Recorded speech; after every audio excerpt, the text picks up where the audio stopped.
Hello दोस्तों, कैसे हैं आप सब लोग? आप सभी का एक बार फिर से हमारे यूट्यूब चैनल गुसाई एक्सीलेंट एकेडमी में स्वागत है। तो फ्रेंड्स, आज हम आप सभी के लिए एक काफ़ी इम्पोर्टेंट टॉपिक लेकर आए हैं, जिसे हर गवर्नमेंट एग्ज़ाम में पूछा जाता है। तो फ्रेंड्स, वो टॉपिक है हमारा fundamental duties of Indian constitution. तो फ्रेंड्स, चलिए बिना किसी देरी किए आइए शुरू करते हैं इस वीडियो को, जिसमें हम डिस्कस करने वाले हैं fundamental duties of Indian constitution. तो जो पहली चीज़ वो हम डिस्कस करने वाले हैं वो है इसकी हिस्ट्री। मतलब फंडामेंटल ड्यूटीज़ जो है वो हमारे इंडियन कॉन्स्टिट्यूशन में कब आई। तो चलिए डिस्कस करते हैं। 42nd amendment act of 1976 added 10 fundamental duties to the Indian constitution. 42nd amendment act of 1976 में 10 फंडामेंटल ड्यूटीज़ को इंक्लूड किया गया था इंडियन कॉन्स्टिट्यूशन में।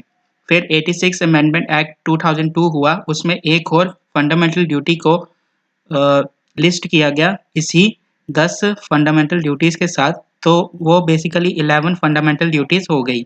तो स्वर्ण सिंह कमेटी इन 1976 में रिकमेंड किया था फंडामेंटल ड्यूटीज़ को, जो अब इंडियन कॉन्स्टिट्यूशन का एक पार्ट है।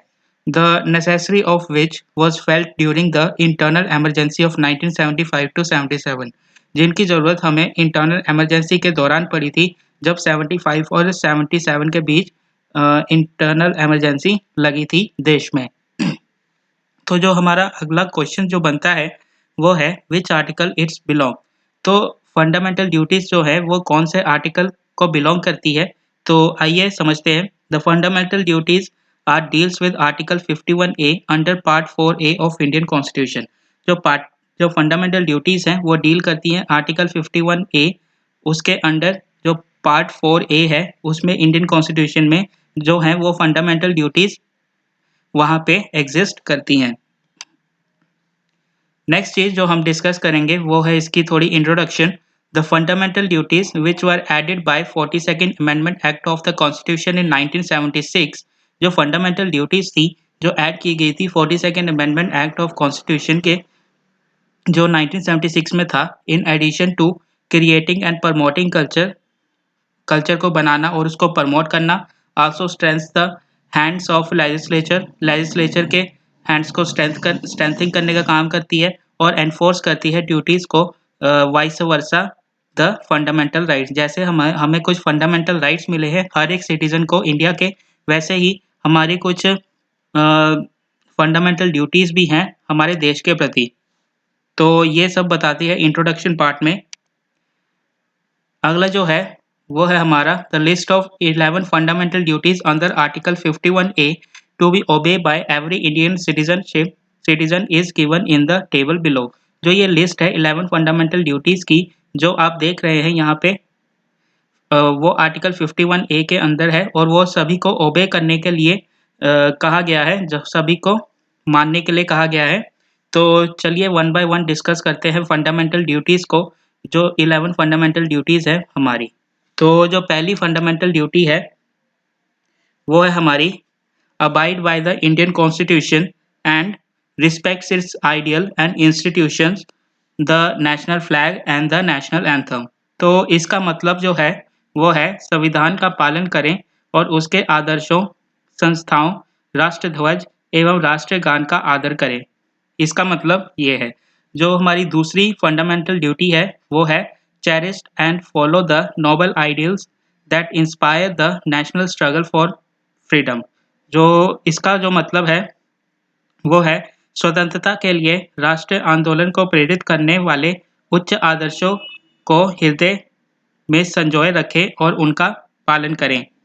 अगला जो है वो है हमारा uphold and protect the sovereignty, unity and integrity of India.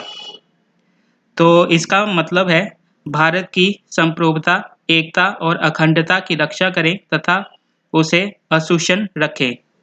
अगला जो है हमारी फंडामेंटल ड्यूटी वो है defend the country and render national service when called upon two do so.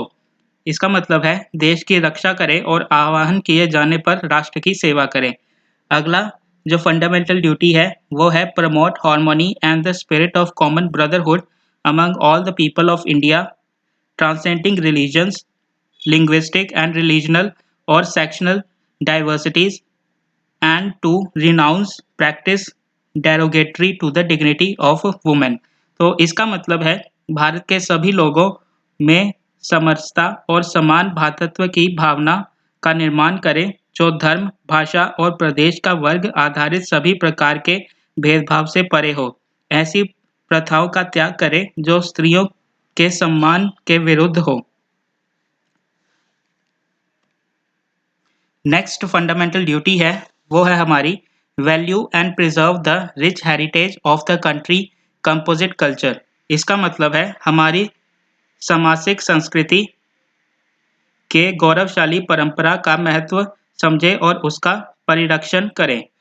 अगली फंडामेंटल ड्यूटी है वो है हमारी protect and improve the natural environment including forest, lakes, rivers and wild life and to have compassion for living creatures. इसका मतलब है प्राकृतिक पर्यावरण जिसके अंतर्गत वन, झील, नदी और वन्य जीव आते हैं रक्षा करें और संवेदन करें तथा प्राणी मात्र के लिए दया भाव रखें।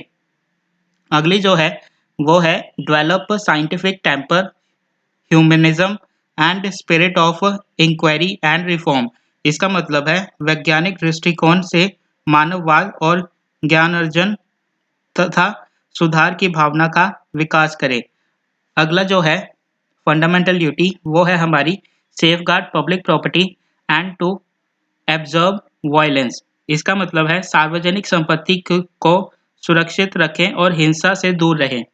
अगली जो फंडामेंटल ड्यूटी है वो है हमारी strive towards excellence in all spheres of individual and collective activities so that the national constantly rise to higher level of adverse and achievements। इसका मतलब है व्यक्तिगत और सामूहिक गतिविधियों के सभी क्षेत्रों में उत्कर्ष की ओर बढ़ने का सतत प्रयास करें जिससे राष्ट्र प्रगति की ओर निरंतर बढ़ते हुए उपलब्धि की नई ऊंचाइयों को छू ले।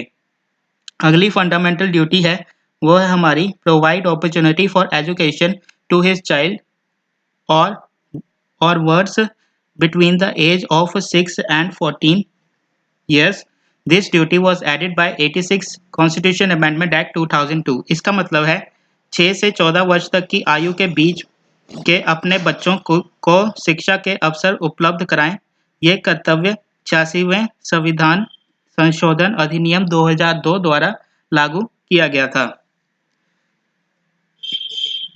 तो अब हम कुछ इम्पोर्टेंस ऑफ फंडामेंटल ड्यूटीज़ के बारे में जानेंगे।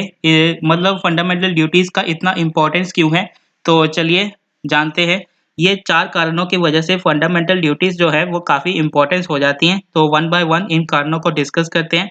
दे remind Indian citizens to of their duty towards their society, fellow citizen and the nation. इसका मतलब ये है कि ये इंडियन सिटीजन को अपनी ड्यूटी के बारे में बताते हैं टुवर्ड्स सोसाइटी के, उसके सिटीजन्स के साथ या उसकी नेशन के साथ।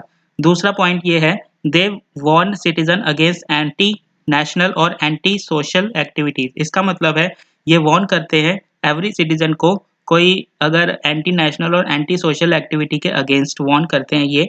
दे inspire citizen and promote a sense of discipline and commitment among them. ये इंस्पायर करते हैं सिटीजन को और प्रमोट करते हैं एक सेंस ऑफ डिसिप्लिन और एक कमिटमेंट करते हैं देश के लिए। They help the court in examine and determining the constitutional validity of a law. इसका मतलब ये है कि ये हेल्प करते हैं कोर्ट को एग्जामिन करने के लिए और डिटरमाइन करने के लिए जो कॉन्स्टिट्यूशन वैलिडिटी है लॉ की।